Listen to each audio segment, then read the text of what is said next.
Di kota yang sering dirayakan lewat wisata dan kenangan, Yogyakarta menyimpan jejak bangsa yang pernah berjuang agar tetap berdiri tegak. Museum Benteng Vredenburg dan Museum Perjuangan Yogyakarta membuka lapisan sejarah itu di mana pengunjung diajak singgah memahami pentingnya nilai nasionalisme.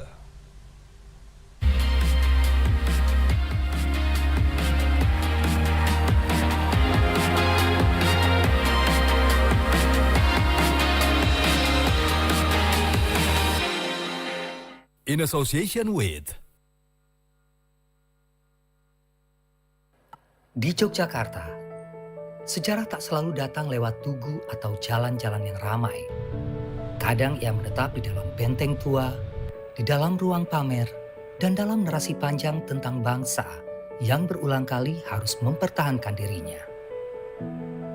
Di tengah riuh itu, Museum Benteng Vredenburg berdiri dengan satu ingatan yang tak benar-benar usai. Dulu, tembok-tembok ini dibangun untuk menegaskan kuasa. Kini ruang yang sama menyimpan cerita tentang bagaimana kuasa itu direbut kembali lalu ditulis ulang menjadi ingatan bersama.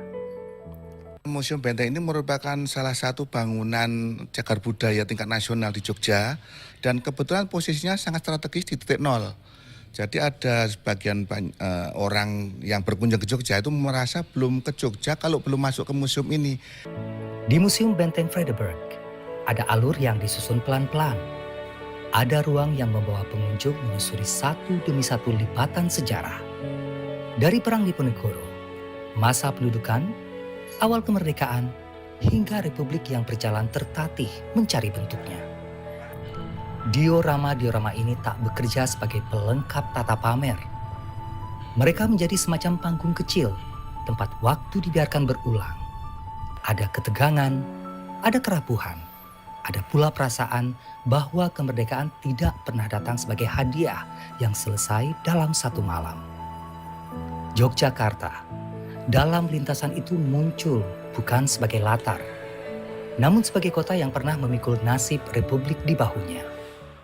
Jakarta memiliki peranan yang begitu penting di masa kemerdekaan, utamanya pada masa mempertahankan kemerdekaan. Kita tentu tahu bahwa Yogyakarta pernah menjadi ibu kota negara Indonesia dari tahun 1946 sampai tahun 1949.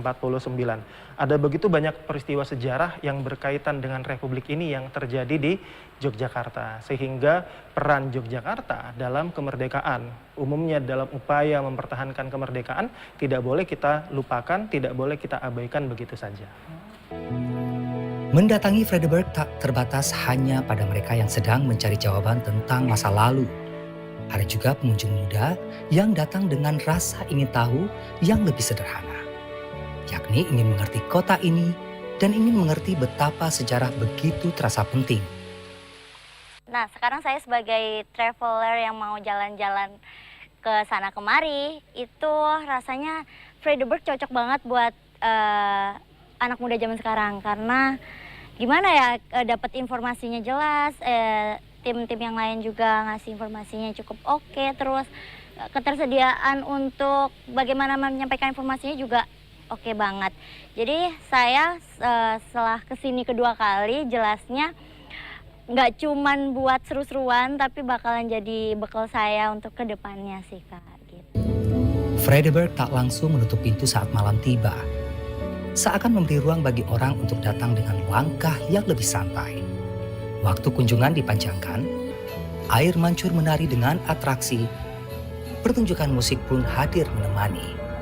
Di sini, sejarah perlahan mendekat dengan cara yang tak terasa menggurui. Museum yang buka sampai malam hari, Mas. Jadi jangan khawatir nanti pengunjung yang kebetulan liburan ke Jogja sudah keliling kemana-mana dan kehabisan jam, wah ini sudah jam 4 nih, mana museum yang buka? Jangan khawatir, museum masih buka. Dari benteng yang menyimpan jejak kuasa dan pertahanan, perjalanan bergeser ke satu ruang lain yang menjaga kobar semangat dengan cara yang berbeda. Jika Vredenburg mengajak orang menyusuri sejarah lewat lintasan peristiwa, Museum Perjuangan membawa kita menyusuri nadi yang bergerak di baliknya. Semangat, tekad, dan gagasan tentang Indonesia yang belum lahir sepenuhnya pada masanya. Bila di Museum Benteng Vredenburg tadi, saya melihat bagaimana refleksi perjuangan Indonesia, khususnya Yogyakarta dalam merebut kemerdekaan. Sementara di Museum Perjuangan ini, nilai-nilai nasionalisme menjadi fitur utama yang dipamerkan. Museum ini didirikan untuk menandai ingatan atas kebangkitan nasional. Dan di Yogyakarta, ingatan itu punya akar yang kuat. Dari sini, orang bisa menelusuri bagaimana benih-benih nasionalisme tumbuh, bukan hanya lewat pertempuran, tapi juga lewat pendidikan, organisasi, dan keyakinan bahwa penjajahan tak bisa dibiarkan menentukan harga diri sebuah bangsa. 37 relief di dinding luar museum membawa pengunjung menelusuri rentang waktu yang panjang. Dari awal kebangkitan, ke munculnya berbagai gerakan, hingga momen-momen yang bentuk kesadaran kolektif tentang Indonesia. Yang dijaga di sini bukan hanya benda-benda bersejarah, tapi suhu batin dari sebuah zaman. Dan hari ini, suhu batin itu tak lagi ditampilkan lewat cara-cara lama. Ia mencari bentuk baru agar bisa menemui generasi yang tumbuh di zaman yang berbeda. Kita pingin anak-anak muda sekarang ya, apalagi generasi milenial ini bahwa agar tahu bahwa nilai-nilai perjuangan itu bisa diaplikasikan ke kehidupan kita sehari-hari, dan agar juga konteks sejarah itu paham, itu kan kita wujudkan berbentuk imersif ya, tayangan berupa digital. Dari Vredenburg hingga Museum Perjuangan, Yogyakarta menyimpan dua wajah dari ingatan yang sama. Yang satu mengajak kita menelusuri lorong peristiwa, sementara satu lagi menahan kita sejenak untuk merenungkan nilai-nilai yang tertinggal di dalamnya. Dan pada akhirnya, keduanya yang membuat kota ini tak usai dibaca. Karena di Yogyakarta, sejarah tak hanya bernaung di dalam buku atau pidato-pidato resmi. Ia masih bernapas di dalam ruang-ruang yang memilih untuk tidak lupa. Roni Satria, Aryo Asmoro, Imam Muhairib, Yogyakarta.